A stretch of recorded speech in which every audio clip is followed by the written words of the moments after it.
మాజీ CM Jagan route మార్చారు. సరికొత్త రాజకీయ పంథాను అనుసరిస్తున్నారు. ఎన్నికల్లో వైసీపీ ఓడిపోయిన తర్వాత ఆ పార్టీలో ఒక రకమైన నైరాస్యం కనిపించింది. దీనికి తోడు పార్టీలో సీనియర్లు బయటకు వెళుతున్నారు. ఒకరు కాదు, ఇద్దరు కాదు, పదుల సంఖ్యలో బయటకు వెళ్లారు.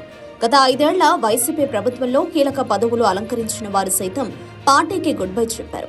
పార్టీ ఉనికి సైతం ప్రమాదకర స్థితిలో ఉంది. కూటమి దెబ్బకు విలవిల్లాడుతోంది వైసీపీ.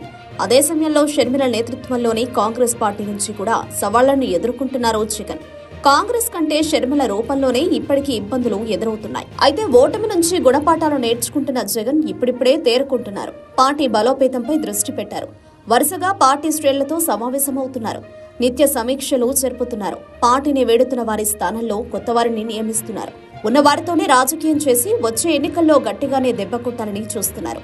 షర్మిల లక్ష్యంగా జగన్ ఢిల్లీ కేంద్రంగా కొత్త రాజకీయాలు మొదలుపెట్టారు. కాంగ్రెస్ పార్టీ సీనియర్లతోనే ఆమెకు చెక్ చెప్పాలని భావిస్తున్నారు.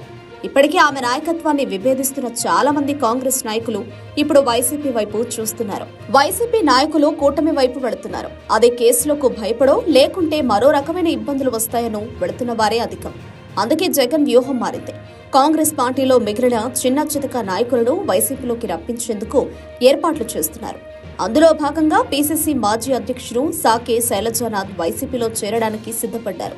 ఆయన ఒక్కరే కాదు, రాష్ట్ర వ్యాప్తంగా 8 మంది కాంగ్రెస్ సీనియర్లు వైసీపీలోకి రప్పించేందుకు జగన్ ఏర్పాట్లు చేస్తున్నట్లు సమాచారం.